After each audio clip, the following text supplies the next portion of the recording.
గుంటూరు జిల్లా ప్రతిపాడు నియోజకవర్గ కాకుమాను మండలము గరికపాడు గ్రామంలో డ్వాక్రా గ్రూపులో అవినీతి ఆలస్యంగా మరోసారి వెలుగులోకొచ్చింది.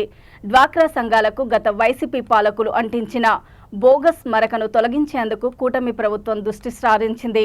గత 5 ఏళ్లలో బోగస్ సంఘాలు సృష్టించి రుణాలు తీసుకుని వాటిని కాజేసిన వారిపై చర్యలు తీసుకోవాలని సిద్ధమవుతుంది. కొంతమంది అధికారులు, సిబ్బంది, సభ్యులకు తెలియకుండా వారి పేర్లతో బోగస్ డ్వాక్రా సంఘాలు సృష్టించారు. వాటితో బ్యాంకు లింకేజీ రుణాలు కోట్ల రూపాయల అవినీతికి పాల్పడ్డారు. ఒక గరికపాడు గ్రామంలోనే ₹1 కోటి పైగా అవినీతి బయటపడితే కాకుమాను మండలంలోని 17 గ్రామాలలో ఎంత అవినీతి జరిగి ఉంటుందో అని డ్వాక్రా సంఘాలు అనుమానం వ్యక్తం చేశారు. సెర్పుపై చేపట్టిన సమీక్షలో సీఎం స్పందిస్తూ అక్రమాలకు పాల్పడిన వారిని విధుల నుంచి తొలగించడమే కాకుండా క్రిమినల్ చర్యలు తీసుకొని సొత్తు స్వాధీనం చేయడానికి కఠిన నిబంధనలు రూపొందించాలని సూచించారు. 37,000 మొత్తం 50 చిల్లరే కట్టు. ఈ 12,000 ఈ 37,500 ₹10 వడ్డీ తీసుకొచ్చి కట్టినా కానీ ₹10 వడ్డీ మరి అప్పటికప్పుడు మనకి ఎవరు ఇస్తారు? ఇక్కడ వడ్డీలకు ఇచ్చేవాళ్ళు ఎవరు ఉంటారు? రైతులు కూడా ఇచ్చేవాళ్ళు లేరు. అప్పటికప్పుడు అంటే ఏదో ఆశ లోన్ వచ్చి ఏదో ₹10 వడ్డీ తీసుకొచ్చి కట్టారా? కట్టాము. ₹10 వడ్డీ మీద తీసుకొచ్చి కట్టాము. ఏమంటది లోన్ ఇప్పిమంటే పెట్టాము అన్నాం కదా. ఈ నెల ఆఖరికి అంది కదా తిరిగాం. రోజు మార్చి రోజు తిరిగాం. అదిగో పెడుతున్నా ఇదిగో పెడుతున్నా. 9వ నెల అయిపోయింది. 10వ నెలలోకి వచ్చేటికి ఏమంది, కొత్త ఏటీఎం గారు మారుతున్నారు అంది. సరేనమ్మని ఆగినాక మేడం గారు వచ్చిందని తెలిసింది. మరి వచ్చిందంట కదమ్మా మాకు పెట్టు అని అన్నాం. అంటే సరే రేపు మధ్యాహ్నం పూట రండి అంది. 10 గంటలకు వస్తాను. కాదు నాకు పని కాదు, 12 గంటలకు రమ్మంది. 1 గంటకు వచ్చాం. లేదు ఊరికి పోయిందంట. సరే ఊరికి వెళ్ళిందిగా రమ్మందిగా అమ్మాయి అని మళ్ళీ మేము తెల్లారి వచ్చాం.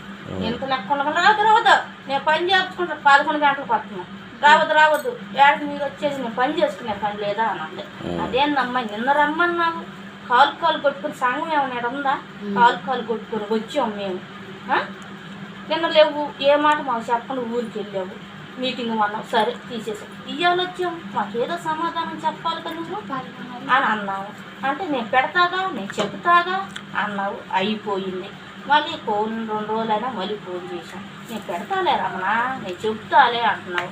అమ్మ బయట వడ్డీకి తెచ్చిన వాళ్ళకి 1 రోజులు చెప్పాను. నువ్వేమన్నా నెలాఖరులో డబ్బులు అన్నావు. మేము 1 రోజులు గడువు ఇచ్చాము. 20 రోజులు వాళ్ళకి అవకాశం ఇచ్చాం. 3 నెలలు పట్టదు అసలు. 2 నెలలు అయిపోయింది. 3వ నెల వచ్చింది. నేను ఈ మీ పని మీదే ఇప్పుడు కూర్చుంటున్నా. మీ పని మీద 4 గంటలు కూర్చొని చేస్తానని అన్నావు. అది అయిపోయింది. మళ్ళీ తెల్లారి ఫోన్ చేశాను.